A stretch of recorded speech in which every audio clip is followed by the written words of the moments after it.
bangun tidur gelisah banget, nggak tahu apa yang salah. Ternyata belum bikin video ya. Ah, Mohon maaf karena sibuk banget. Setiap hari lagi preparation buat ikut kelas tanggal 18. Jadi udah nggak sabar mau segera buru-buru belajar lagi nih, install ilmu yang baru. I'm very excited with this one karena sudah lama banget dinanti-nantikan dan butuh proses hampir berarti setahun setengah ya untuk bisa ikut kelas yang satu ini gitu ya. Um, well actually hari ini pengen ngebahas tentang apa, mungkin temanya yang tadi saya sempat tulisin, yaitu hari ini saya dapat dua kabar dari dua sahabat yang berbeda. Yang satu dari Ibu Rizka Fauzia, dia cerita, um, Coach kata dia, ini aku ada yang wah kaget banget. Kenapa? Karena abis aku ngelepaskan emosiku, terus tiba-tiba ada yang kontak saya, dia bilang lewat telepon, terus dia bilang mau bayar kewajibannya yang sudah ditunda selama bertahun-tahun. Udah lama, dia bilang, saya sampai sudah ikhlaskan. Waktu kemarin di acara kelas saya ikhlaskan, dan saya memang niat dengan sungguh untuk mendoakan dia supaya rezekinya dilancarkan sama Tuhan, ya biar banyak rezekinya. Jadi waktu itu dia maafkan, diampuni, lalu dia didoakan supaya rezekinya lancar. Ya, apa yang terjadi ternyata dengan keikhlasannya dia, ya jadi kayak menerima semua prosesnya itu dengan oke. Akhirnya yang terjadi adalah muncul keajaiban, si orang itu mungkin dapat rezeki yang tidak terduga. Ya akhirnya dia telepon dan untuk melunasi kewajibannya sama si Kariska ini. Jadi banyak yang nanya sama saya, memang gimana caranya supaya kalau misalkan ada orang yang punya, yang kita piutangin, yang punya utang sama kita, bisa untuk segera dilunasin. Ya salah satu caranya yang paling tepat adalah memang mendoakan yang terbaik buat dia gitu ya, supaya dia bisa sukses. Kalau perlu telepon, ya bilang ke dia misalkan, yang soal keuangan yang dulu, ya kamu nggak apa-apa kalau kamu belum bisa bayar, saya doakan kamu sukses, sehat selalu, bahagia, bisnis kamu makin maju. Suatu saat kalau misalkan kamu memang udah ada pegangan, ya feel free untuk contact me lah, untuk misalkan menyelesaikan emang kewajiban yang perlu dilakukan gitu. Tapi buat saat ini it's okay ya, saya bisa mengerti apalagi di masa seperti COVID sekarang gini gini gini. Bayangin yang dulu bertahun-tahun susah buat ditagih, sekarang masa lagi zaman COVID dia malah bayar utangnya ya, total 15 jutaan rupiah. Lumayan kan gitu ya. Orang lagi masa begini justru kan alasannya banyak. Oh lagi COVID-19 gue gak bisa bayar utang.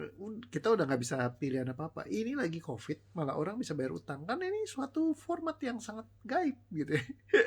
Ajaib. Orang bilang kebetulan ya, tapi ya begitulah, unik. Kemarin juga ada yang sharing juga kan. Saya sempat bagikan di Insta story saya, sama masalah utang juga. Ya tiba-tiba kontak terus bilang mau bayar, nggak ada angin nggak ada hujan. Nah, salah satu sahabat saya yang lain juga ngobrol sama saya juga, tapi ini masalah problem yang lain. Ya ada dia rekan bisnisnya yang menunda pembayaran, terus dia marah-marah. Dia bilang katanya, wah biarin aja, nanti orang kayak begini mah pasti Tuhan gak akan tinggal diam. Ya nggak usah gue sumpahin juga karmanya pasti datang. Jadi ngomongnya begitu. Wah, yang ada adalah kalau misalkan disumpahin, ya, dalam tanda kutip ya, memang dia nggak sumpahin secara langsung, tapi energetically dia kayak nyumpahin gitu ya. Ibaratnya ya nanti juga Tuhan pasti balas bla bla bla bla bla. Justru ketika seperti itu terjadi, ya dia malah tambah drop down bisnisnya, tambah berantakan, hidupnya tambah kacau. Ya dia nggak bakalan bayar utangnya lah. Ya yang ada malah tambah tambah tertunda, tambah susah, karena banyak banget orang memang di luar sana yang dari dulu tuh kayaknya apa-apa tuh harus dibalas. Kalau orang jahatin orang harus dibalas dengan balasan yang lebih jahat lagi misalnya. Ya apa bedanya dengan dunia kalau misalkan kejahatan dibalas dengan kejahatan, karena semua orang begitu gitu. Ketika dia ngutangin malah tambah didoakan, wah lu dasar lu ngutangin gak bayar-bayar, gue sumpahin gini gini gini, gini.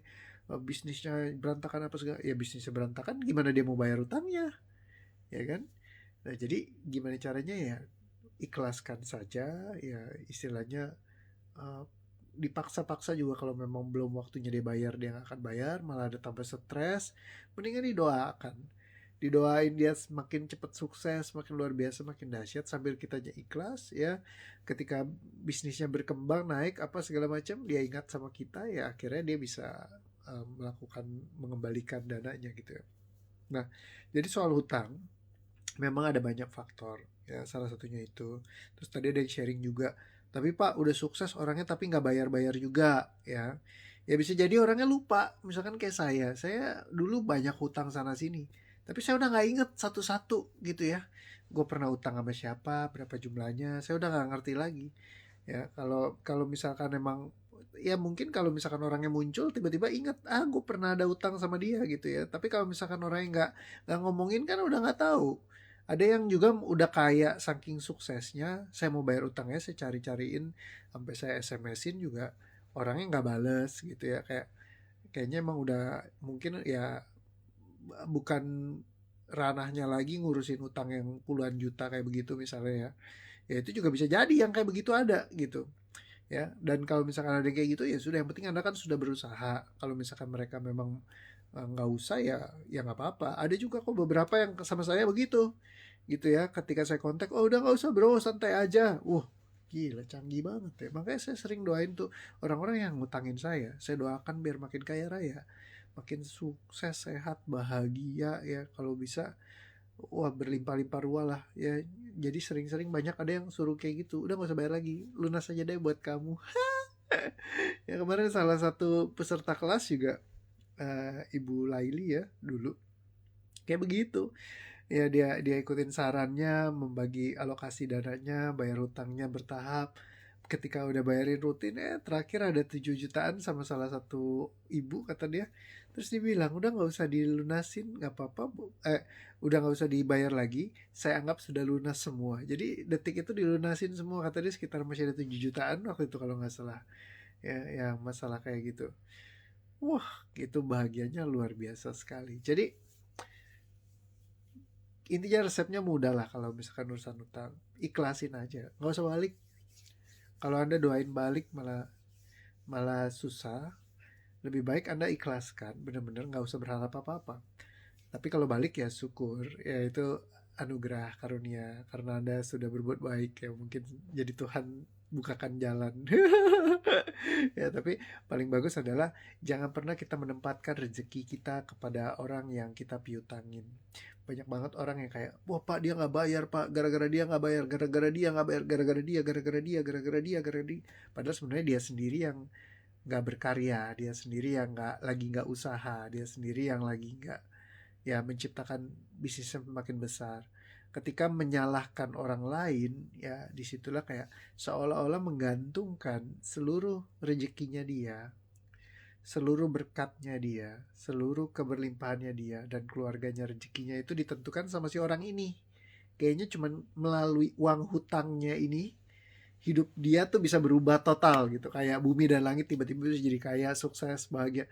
Enggak ya, orang bayar utang ya nggak bakalan bikin dia juga jadi kaya sukses banget gitu ya. Ya kecuali utangnya ratusan miliar gitu ya, mungkin langsung tiba-tiba instan jadi sultan gitu ya. Tapi ya mostly orang biasa ya kalau misalkan sampai stres kayak begitu gini gini gini lalu menyalahkan keadaan, yang ada malah tambah kacau. Kayak dulu ada sahabat saya yang pernah cerita juga, eh, papanya itu sampai sakit-sakitan gara-gara orang nggak bayar utang gitu. Itu sih emang utangnya jumlahnya gede sih, miliaran gitu ya. Jadi kayak tanah gitu, kasus tanah sengketa, terus problem apa gitu, seharusnya baik bisa bayar tapi tanahnya nggak bisa bebas apa gimana lah, pokoknya jadi ribet banget sampai sakit-sakitan akhirnya si suaminya ini. Istrinya kemarin sampai nge-grab gitu ya.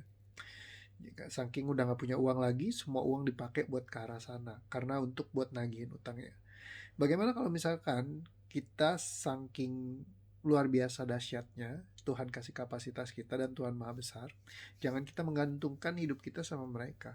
Bagaimana kalau misalkan banyak akses lagi keuangan yang bisa kita akses dalam kehidupan kita, banyak hal yang bisa kita ciptakan ya, sehingga bisa menghasilkan pundi-pundi rezeki bahkan berkelipat gandaan dibandingkan sama yang sudah kita keluarkan. Sedekahkan saja sama mereka, anggap saja itu berbagi, dan sedekah pasti akan kembali. Oke, sampai ketemu lagi di video berikutnya. Dadah.